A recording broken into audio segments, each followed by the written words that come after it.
When the dust settles, you must return to your world, for the battles to come and the wars yet unwon.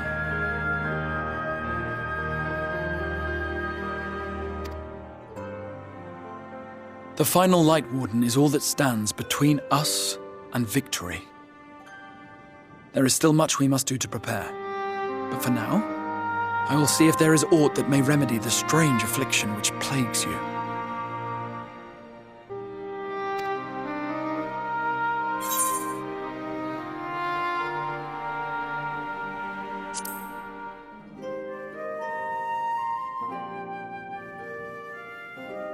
Of that I have no doubt.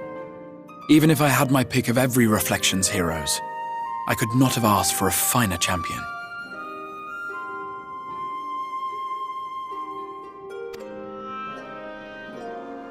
I'll not keep you from your rest any longer. Take as much time as you like.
there you are.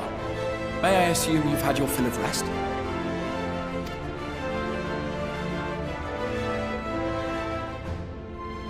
That is well. Now that we are... Thus far, we have vanquished 4 Light Wardens, restoring night to much of Northrend. Only one remains, that of Calusia, and with...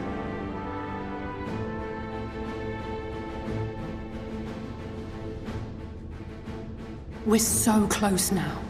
If we can just take care of this one last Warden, we'll rob the Sin Eaters of their final foothold and drive them out of Northrend once and for all. It will be a new beginning for the First, a chance for the people to rebuild their world. In short, a prize worth fighting for. And in thus delivering the First from destruction, so too shall we unsow the seeds of the 8th umbral calamity. Do you hear? Your dreamed of rejoining is in jeopardy. Are you sure you're not tempted to intervene?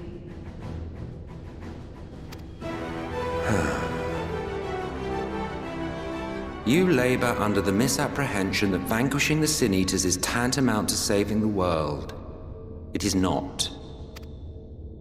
In truth, you only delay the inevitable, lengthening your fleeting lives by the smallest of margins.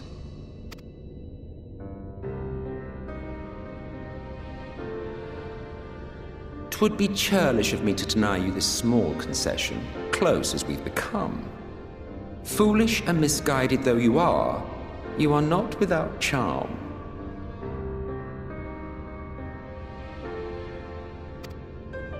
Each and every one of you is possessed of a noble heart. When the weak want for succor, you do not hesitate to provide it.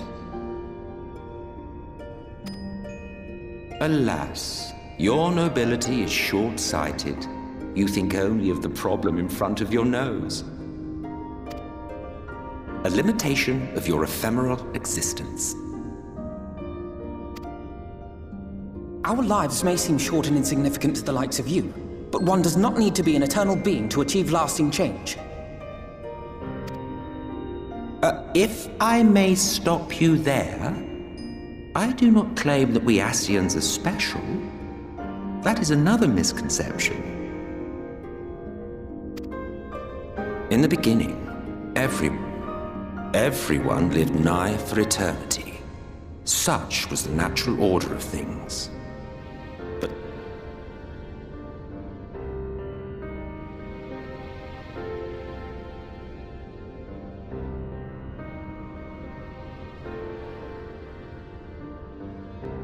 you won't object if I borrow your plaything?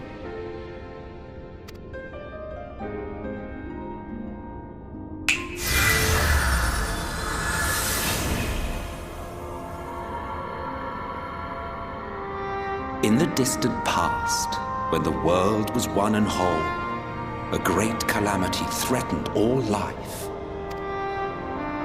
It began without warning. The very laws of the star were warped and broken, and chaos swiftly spread throughout the land. Faced with annihilation, we sought to imbue the star with its own will. Thus was Zodiac born, and by his power was order restored.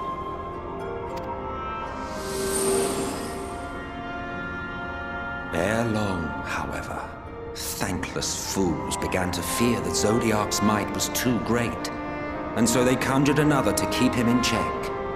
Your own dear Hydaelyn. And the two beings waged war until, with a single devastating blow, Hydaelyn unmade Zodiac, scattering his being across space and time. So you... Yes. And there began our woes, with Hydaelyn's blow and all that it wrought. As a counterbalance to Zodiac, Hydaelyn was created with the power to enervate her foe. This singular ability strikes not at such banal things as flesh, but everything that defines the target, diluting its existence.